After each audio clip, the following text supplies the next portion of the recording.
Hello, everyone, and welcome back to day 2 of our spring colloquium. We have another exciting topic today. Dr. Dowdy is going to talk about artificial intelligence, one of the most prevalent topics that we hear about nowadays. And he's going to be looking at its impact in relation to IT operations. And so hopefully anybody who's in IT or interacts in some way in their school or in their work environment may see some parallels with how artificial intelligence can help them manage some of their operations. So, Dr. Dowdy, I'll get out of the way and let you begin. Thank you very much, Mr. Thrasher. It's truly an honor for me to participate in the Aspen University Spring Colloquium 2024.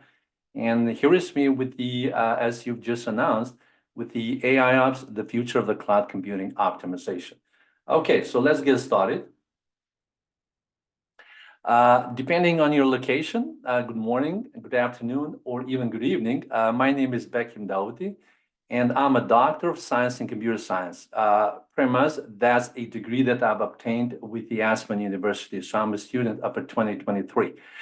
Today, I'm going to be presenting the AIOps, the future for cloud computing optimization. Of course, in this presentation, I'm going to be exploring how the artificial intelligence for the IT operation, or the acronym AIOps, is actually optimizing the cloud computing, improving the applications, performance, and of course, the availability as well. Pretty much despite of the scalability and the flexibility of the cloud computing, managing the complex environments for all of the IT guys out there presents a big challenge. In that regard, AIOps addresses these challenges by using the machine learning to monitor resources in real time, detecting the anomalies, and also like automating the issue resolution. Of course, in this presentation, we're going to be discussing how the AIOps is enhancing the workload performance, because primarily looking at the title of this particular presentation, that's actually the purpose and the point of the whole this presentation. Okay, so mostly by reducing the IT team's burdens and enabling the proactive issue resolutions, the AIOps is pretty much taking on the optimization of the cloud workloads. So in that regard, join me in learning how the AIOps is actually empowering the data-driven decision making, and of course is enhancing that also at the same time the cloud reliability and of course the efficiency as well. In this slide, actually, okay, I'm going to be presenting the table of contents, okay? So as you can see, pretty much this is actually a study which was conducted during my dissertation time, okay? And I'm very much gladly to be sharing it with you because I think that this is actually one of those emerging technologies which is pretty much contributing a lot these days in order to optimize the cloud computing workloads. We're going to be starting with a statement of a problem and then proceeding with the significance of a study, finding out the research questions and hypotheses. Of course, I'm going to be a little open over here a little bit of a literature review, okay? Find out which research methods I've actually conducted and which particular design of research it was actually utilized as well. What about the data analysis of the findings and of course results of the studies? We're going to be discussing that one as well. Then, of course, looking at the discussion of the findings, limitations of the studies, yes, for sure. What are my recommendations for this particular research? And of course, concluding this whole presentation. Yes, I need to mention the fact that the presentation is actually structured in that particular format to support the development of the argument, and at the same time ensuring that there's a logical flow of the information. Okay, so right now, I'm going to be thanking you once again for joining me for this presentation. And of course, I would be very happy to answer the questions during the Q&A session, which we've actually reserved before we conclude this particular presentation. Okay, statement of the problem. To elaborate the statement of the problem, let's have a look at one particular scenario. Okay, that's a typical scenario which is pretty much taking place within the IT organizations, okay? Sarah is a cloud designer or cloud engineer at Contoso, And all of a sudden, she's receiving a notification that the company's virtual machines are experiencing some high CPU utilization. Okay, that is actually going to be causing some issues. Okay, altogether, that is going to be resulting in the slow response times for crucial applications. Upon investigation that the Sarah has pretty much conducted, well, she has discovered that a misconfiguration in the virtual networks caused that excessive traffic. Okay, so as I was saying, these are pretty much the scenarios which are occurring. Okay, within the IT organizations, or the knowing that the IT is pretty much the main driver these days for the businesses. Therefore, this is a typical scenario, which of course from time to time might affect certain IT systems within the organizations nowadays. So scenarios like this are actually pretty much illustrating the best way possible a common problem within the IT teams, which are facing today in managing the cloud environments. The fact is, because the cloud computing we have today obviously is very complex. Okay, complex from a perspective that it is actually a distributed infrastructure that requires quick and dynamic scaling. At the same time, it generates a lot of data. And of course, from time to time, that is actually prone to the downtimes and of course the performance issues as well. Well, not necessarily just from the perspective of the IT operations, we should be looking from the perspective of the security as well, okay? Where the security and compliance concerns actually become more critical once the organizations start moving from the on-premises into the cloud. Coming into the cloud, what we have, organizations are actually going to be encountering the cloud ops and the DevOps, okay? Two management practices, which currently they are actually at their peak. Okay, so it is very vital then to respond quickly and effectively to reduce the impact of a day-to-day technical issues on the business continuity, productivity, and of course, competitive advantage as well. Significance of a study, okay, quick actions in technology, yet they do require a fast response. So responding quickly and effectively to technical issues and other challenges is very essential these days. Okay, why? Because of a fast-paced digital environment that is surrounding us. For that reason, and of course, not only that, of course, the answer to overcoming today's most common problems in the cloud related to the IT operations, of course, that's my claim, is that the artificial intelligence for the IT operations, or the AIOps. AIOps can do what? AIOps can actually go along and then automate the IT operations. At the same time, automating IT operations, it enables to do what? To optimize the cloud workloads using the machine learning and artificial intelligence. That helps the organizations quickly identify and resolve the performance and security issues, at the same time reducing the impact on the business continuity, productivity, and of course, competitive advantage as well. As a result of all these, the AIOps is the right solution to manage the complex cloud environments, ensuring critical applications, and of course, services to run smoothly as well. Based on the problem defined, and of course, the solutions identified, this study's academic goal was to provide a scientific evidence to support the idea that AIOps can be applied to all primary IT operations, and of course, at the same time, be able to demonstrate the scientific rationale for utilizing the AIOps in order to be able to optimize the cloud workloads. Moreover, the study would be a helpful reference for future studies on IT operations, automation, and of course, optimizing cloud computing workloads using the AIOps. Research questions and hypotheses. Due care has been taken in formulating the research questions and the hypothesis as well. This was done to deal with the problem from the proper scientific perspective. However, before we dive into the study's results, of course, let's just take a bit of a moment in order to review the research questions and hypotheses that guided this whole research. Obviously, as presented in this particular slide, the list of the questions in the study is as follows. So there are 3 research questions. And of course, on the right-hand side, I have 4 hypotheses. The research questions are, number 1 is, how can using AIOps optimizations improve the functionality of the cloud computing services while maintaining performance? The research question number 2 is, what is the most robust feature to enhance the performance of cloud workloads using AIOps? And research question number 3 is it possible for AIOps to enhance business productivity?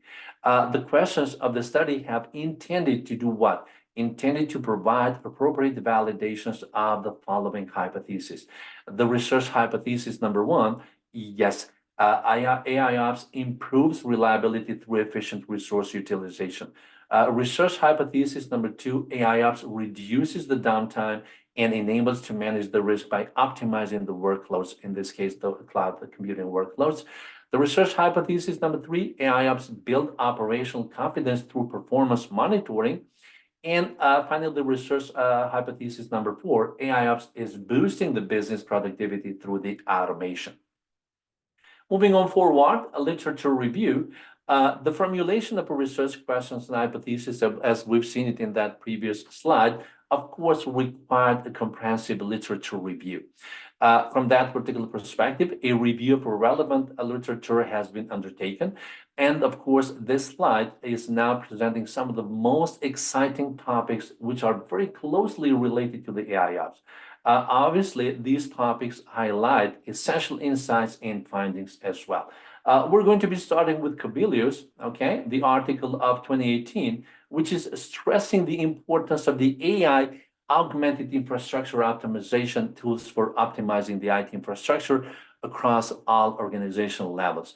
Continuing with the Brainstorm report of 2019, which is suggesting that AIOps complements the DevOps, which is currently taking care in terms of the optimizing the cloud workloads by guiding the teams on where to focus their optimization efforts. Alapanda, from his paper of 2020, identifies 7 ways how the AIOps is redefining the hybrid cloud management. Claridge Blocks of 2021 outlines the 8 critical capabilities of the AIOps tools which enable to actually make the IT monitoring more effective. Friday's findings from 2022 highlight the common challenge in adopting the AIOps, such as preparing technology stacks, the workforce, and of course, the AI governance. Paddy, in his blog of 2023, discusses how the enterprises can embrace the artificial intelligence to gain resiliency during the economic uncertainty. And of course, finally, in his script of 2023, Nicholson explains the relationship in between the artificial intelligence, machine learning, and of course, the deep learning as well.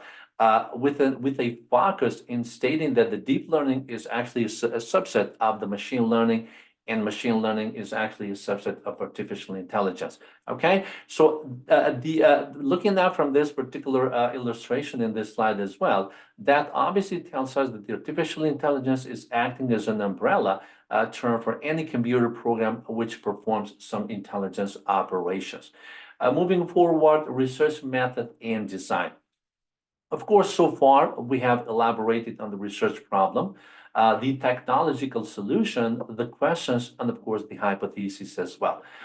Yes, we did review a literature, premise literature, which was premise utilized in the research as well.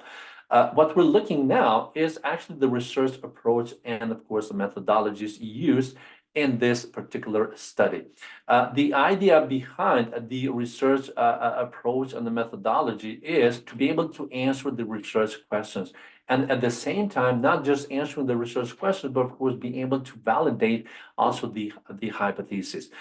Just because of that, the research method and design slide, as we see right now, is actually providing the information about the research approach, about the data collection methods, about the analysis techniques, and of course, also like providing the reliability and accuracy of the research findings and conclusions as well.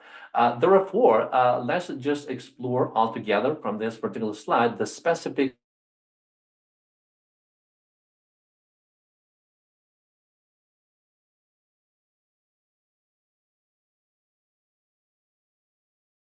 of this slide and the Therefore, let's explore the specific of this slide in a greater depth. The study has opted for the quantitative research methodology. Reason for that was that it helped me to collect and analyze numerical data, at the same time enable statistical results, and of course, actually come to some objective conclusions. Then the research method and the design premise, the study has actually utilized a descriptive methodology. Why? Because it was utilized to be able to describe the workload optimization process comprehensively. In contrast, the experimental methodology was used to evaluate the effectiveness of the AIOps-driven workload optimization process. The study has also collected observational data by observing the process in an experiment.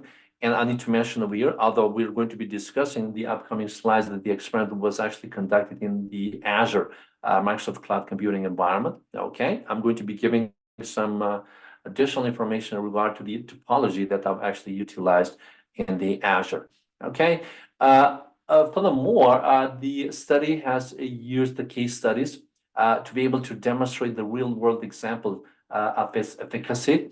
Okay, analytics was utilized to collect the quantitative data on the process's performance, while the document review was used to collect the primary data from relevant sources, such as the technical reports. Experimental data was collected through the experiment in the Azure. As I said, that was pretty much the environment where we actually conducted the experiment in order to be able to evaluate the process's effectiveness. Secondary data was collected from online sources such as the journals, such as the surveys, such as the white papers, and also like industry publications in order to provide an additional context. Comparative data was used to compare the performance of the AIOps-driven workload optimization processes to that of the DevOps. And lastly, the reflective data was used to examine its impact on organizational processes and outcomes as well. Moving on forward, data analysis. As one saying says, no data analysis, no research. Obviously, we've made sure that we have data analysis in this study as well, okay? So this slide is pretty much putting the focus into the data analysis because obviously that's a very crucial aspect of the whole research. After elaboration on the research method and design, definitely it's time to actually get into the analysis of the collected data.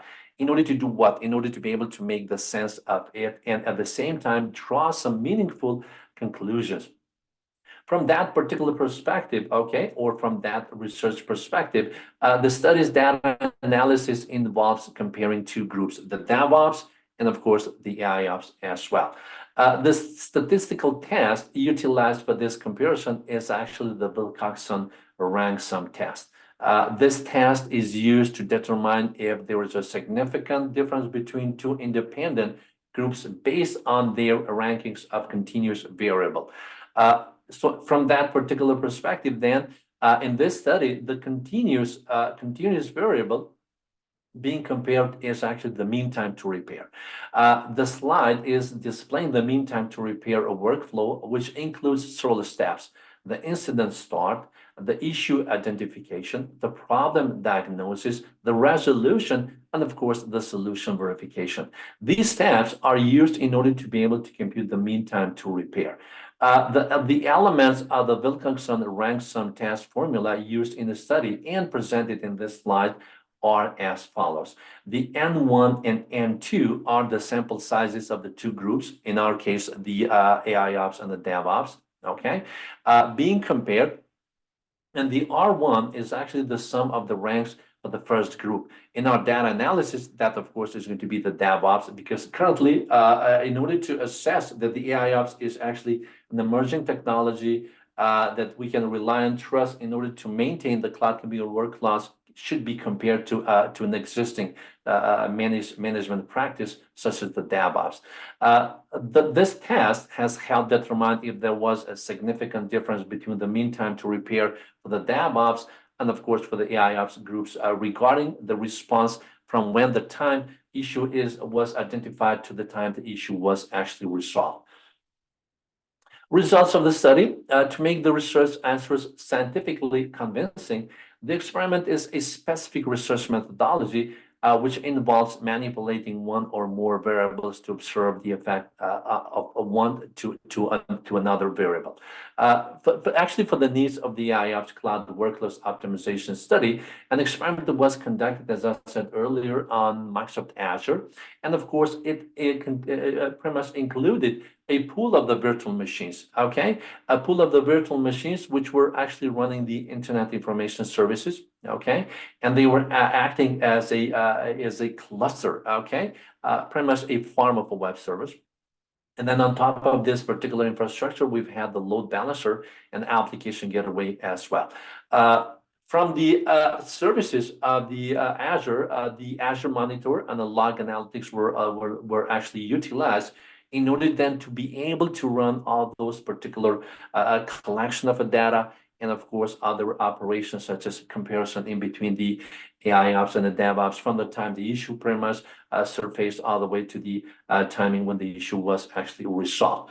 The table contains the incidents that were collected during the experiment.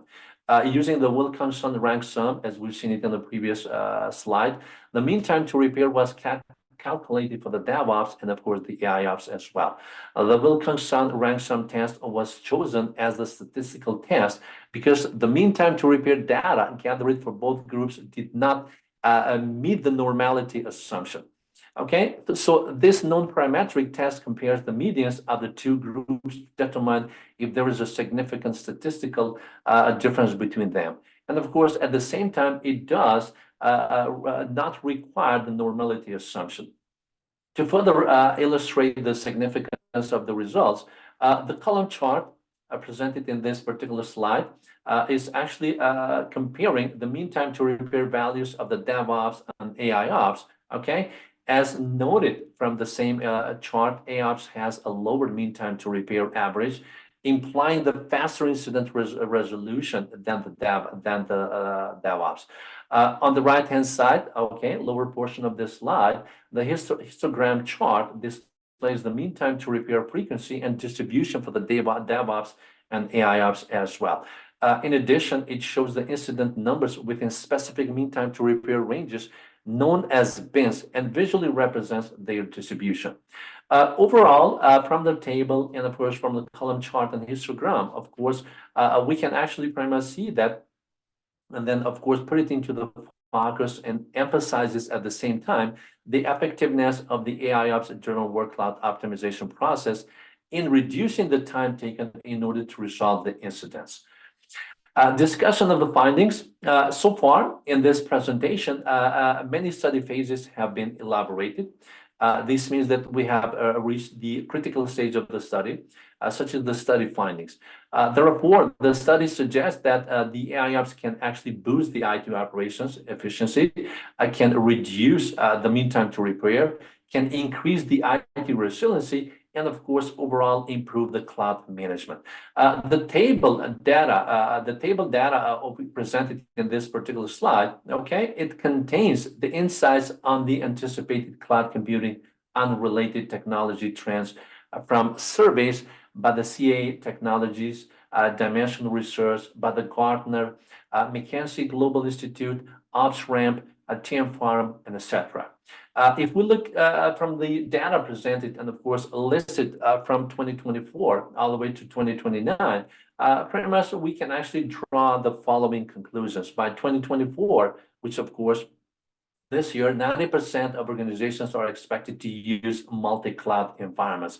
So not just one particular cloud provider, but of course, more than one. By 2029, 77% of the decision makers will use the cloud computing. Also by 2029, 64% of the organizations will have access to computing resources from multiple clouds, not just one cloud provider.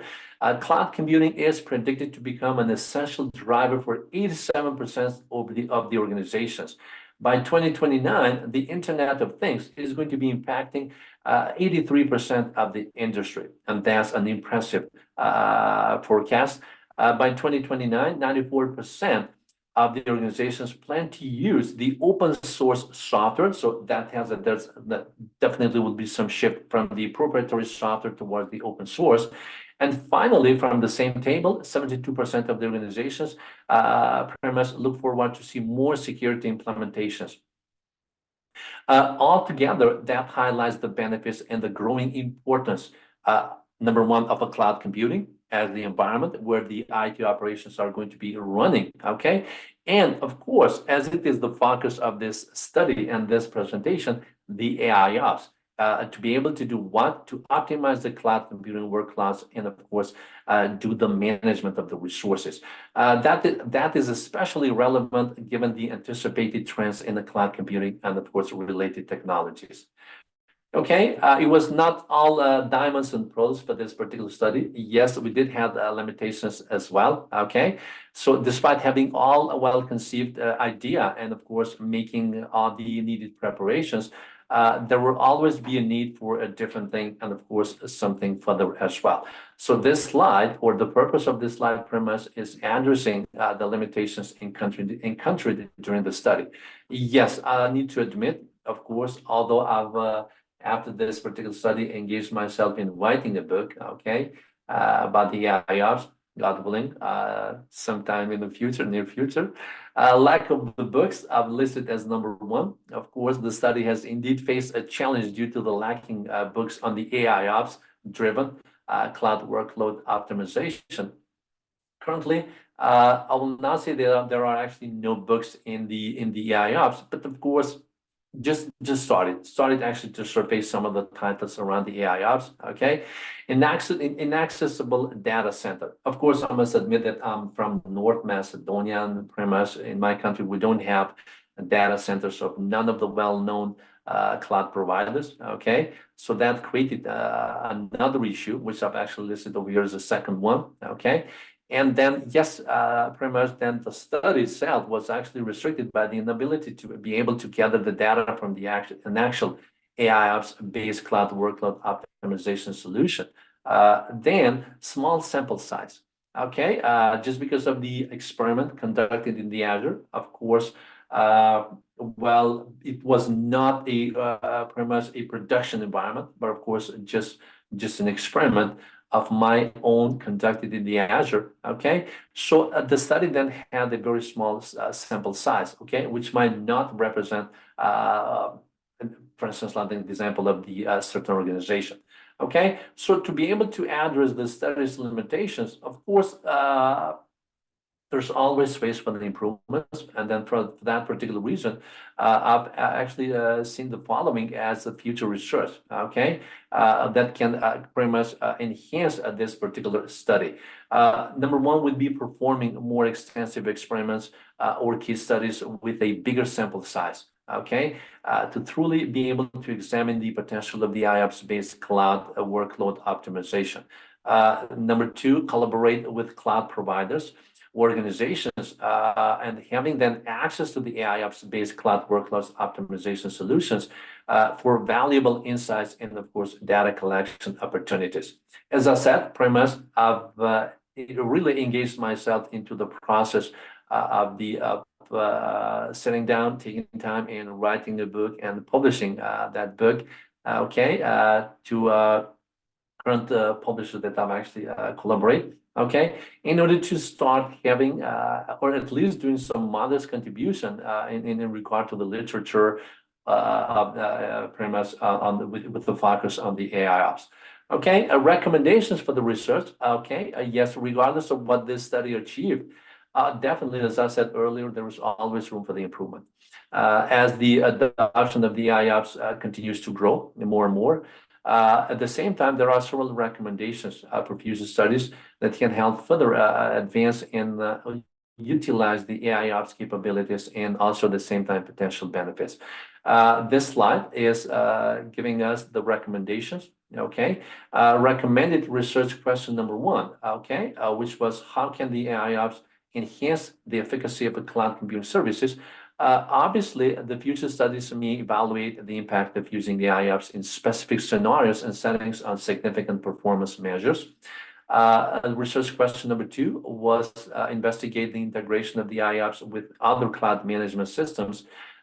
Future studies may develop new architectures to integrate AIOps with existing cloud management tools, such as monitoring and orchestration of the systems, in order to enhance the overall cloud operations. And also, like the recommended research question 3 relates to the research question number 3, okay, developing the novel AIOps algorithms customized to improve business productivity. Future studies may develop the tailored AIOps algorithms for specific business scenarios and use cases, considering workload patterns, business objectives, and user experiences requirements as well. Let's conclude the research study. Obviously, as the wise saying says, every new beginning is some beginning's end. Definitely that statement summarizes the conclusion that the study on AIOps based cloud workload optimization is actually just a minimal contribution to the tremendous human efforts to find all those things that make life easier, better, and of course, happier on the planet Earth. Based on the conducted research, the study has concluded the following. The study explored how the AIOps can automate the IT operations, how the AIOps can actually optimize the cloud computing workloads in order to improve the functionality and, of course, increase the performance. The study examined the AIOps effectiveness in optimizing cloud computing workloads performance and identified predictive analytics as the most robust feature. And of course, the study evaluated the AIOps impact on business productivity by analyzing its level of the automation and, of course, the effect on the operations as well. In the conclusion, I'll say that the study has showed that the AIOps cloud workload optimization is indeed a practical solution for improving the IT operations for future demands, such as performance, such as resource allocations, and of course, business productivity. With that, I would like to thank you very much, and I appreciate your attention and interest in this particular presentation on the AIOps-based cloud workload optimization. As presented, indeed, AIOps can significantly improve the effectiveness and durability of the IT operations, while at the same time, efficiently managing the cloud resources. Yes, feel free to ask questions or share comments about the study, about the methodology or findings. Additionally, I'm open to any suggestions for future research or areas of the improvement and, of course, enhancements at the same time. Again, thank you very much for your time and attention, and I look forward to your questions, comments, and feedback. Over to you, Dr. Thresh. Dr. Dowdy, you did a phenomenal job. You took a very complex topic, which many of us do not have the background in. You know, IT is not necessarily my strength. And you made it pretty simple. You made it easy to understand everything that you were doing there in terms of your research questions, what you studied, and the comparisons. Before I say anything, I would like to ask any of our attendees if they have questions for Dr. Dowdy. You can just open your mic if you're interested.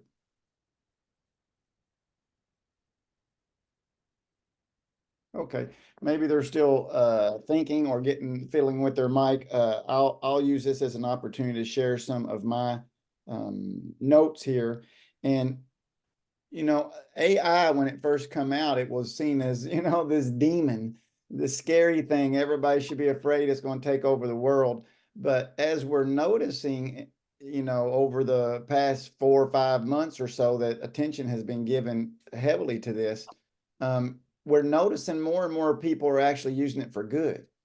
Now, I know the bad players will always use stuff for bad purposes, but it seems like we're trying now to, most importantly, focus on our efficiencies.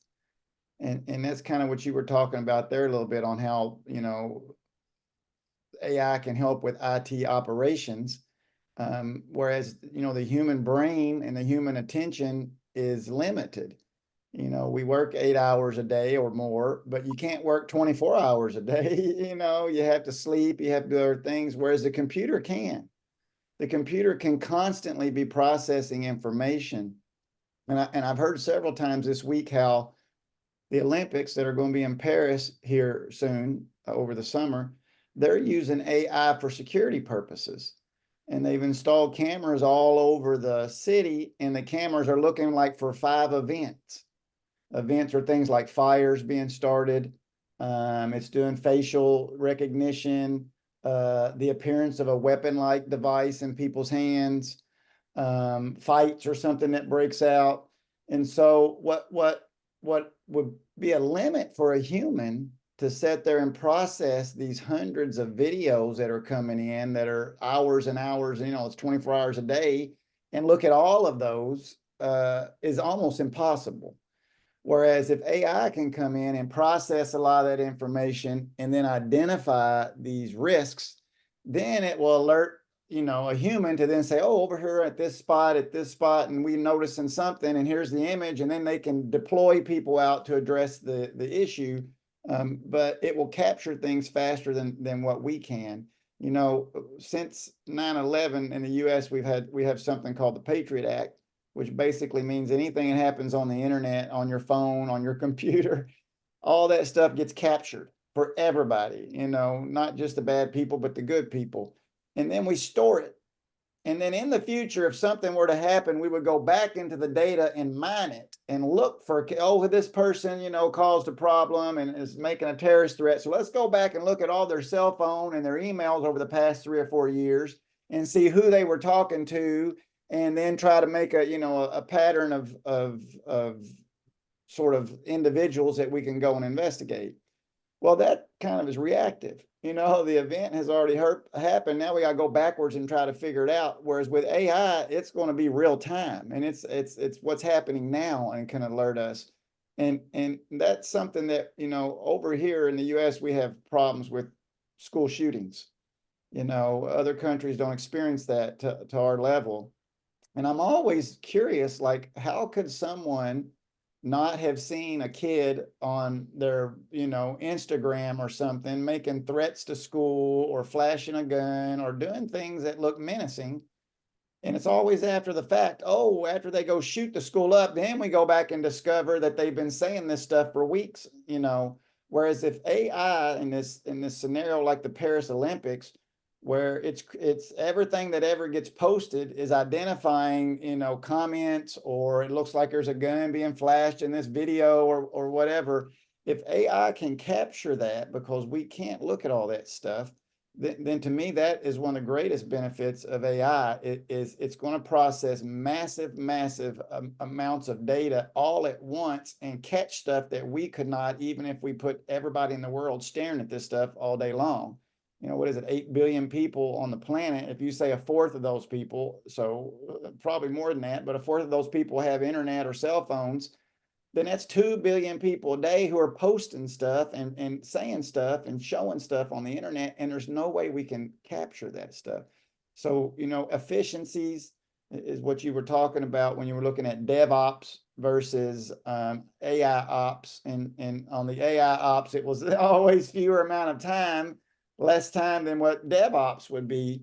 And maybe because DevOps is very human driven, and AI is all these advanced, technologies that are able to process stuff on a faster, more accurate, comprehensive level. So while AI I thought was scary in the beginning, I'm less intimidated by it, and I'm even more confident of it after having attended your presentation. So thank you for that.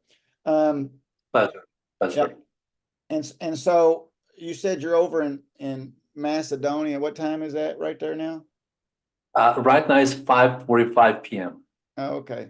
Yeah, so that's not too bad. I've had people It's not. it's 3 o'clock in the morning, like in India or something, to present. Yes, So yes. you did a good job there, even with that little bit of a small technical difficulty.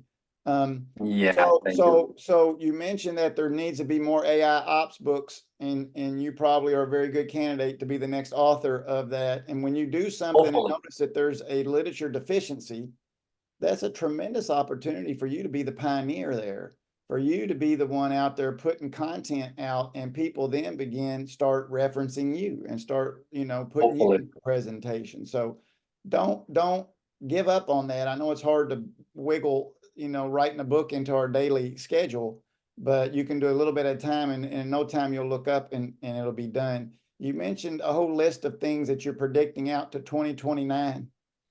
I think all of that stuff, most of it will happen way before 2029.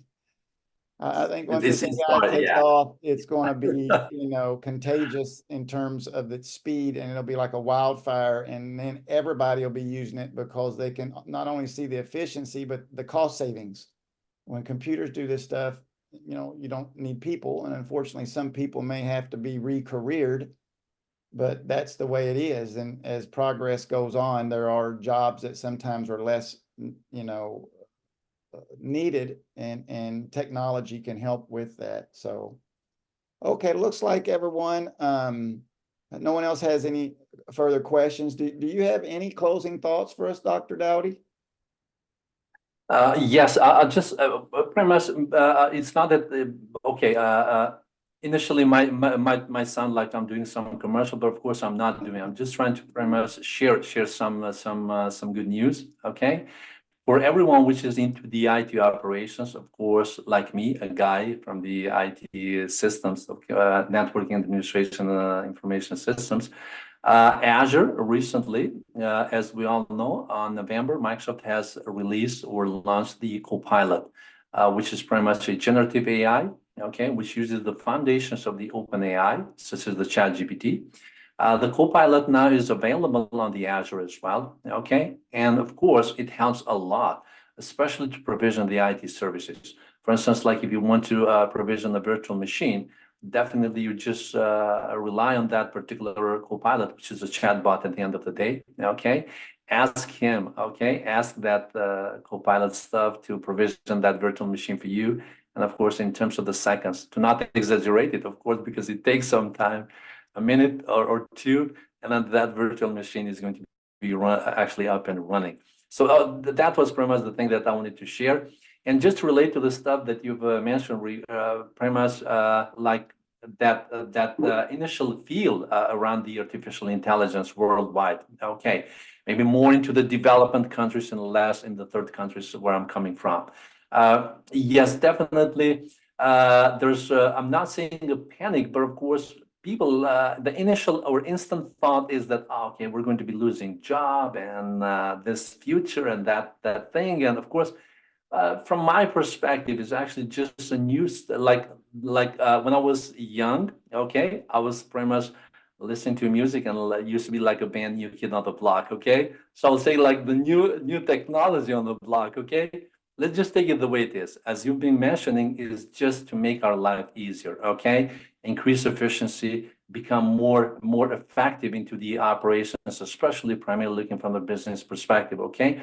So going back in time to relate to what I'm trying to say is that, to raise the point, is that going back in time when the computers, PCs were emerged at the beginning of the 80s, if we would be able to interview the people of that time, they had the same feelings, okay?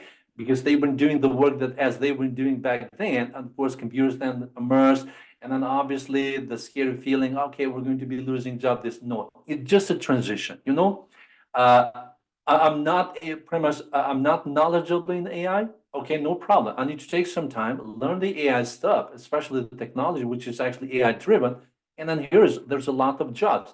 So I think that each and a particular period of time, with the certain immersion of this certain technology, and pretty much brought this sort of a feeling. But I think that we should accept it as it is, just a way to make the life much easier. And of course, learn the technology, adapt to the transition, and move forward into the future.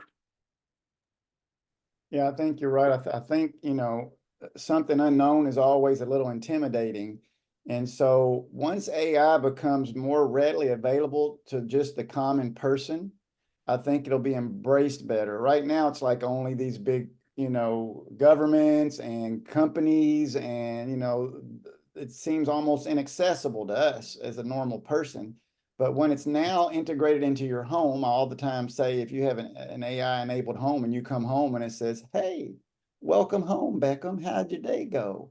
Tell me a little bit, and accept. You look really Yeah. dapper today. I like that tie on you. And you start interacting with this AI like it's a human in some way. I think there's a movie called Lucy or something like that, where the person actually falls in love with their AI, because it gives them more attention. But that's where I believe the fear will go away, because it's more readily available. And to be honest, while we talk about AI now as just the new kid on the block, it really has been around for a while. If any of us are using any of these, Siri or these Google, where you just talk out loud and tell it to do something. Amazon Alexa. Yeah, Amazon Alexa. that's from all Windows. AI stuff, your Social distance. spell check, that's all AI stuff, and so forth. And we use it in those ways and it doesn't scare us. Because again, it's available to us and to the common man, and we don't see it as intimidating. It actually improves our life by efficiencies that we don't now have to go do when the AI can do Exactly. it. A lot of people talk about CAI as an assistant. And as long as you use it in that fashion, you'll probably be okay with the limits or the dangers, let's say, of it. Because even if you have this Alexa system, always know it's listening. And it is listening to all your conversations, whether you're telling it to or not, because it's listening for you to say the words Alexa, and then all of a sudden it will now record what you say. But it's been listening prior to you notifying it. And we're not intimidated by it in that fashion. So anyway, you enjoy the rest of your evening. Thank you again. And Thank you so much. Appreciate it. Okay. Yes. Thank you very much. Thank you very much. Thank you very much for having me on the Spring Colloquium 2024 of the Aspen University. All the best. Enjoy the rest of the day. Appreciate it. Bye-bye. All the best.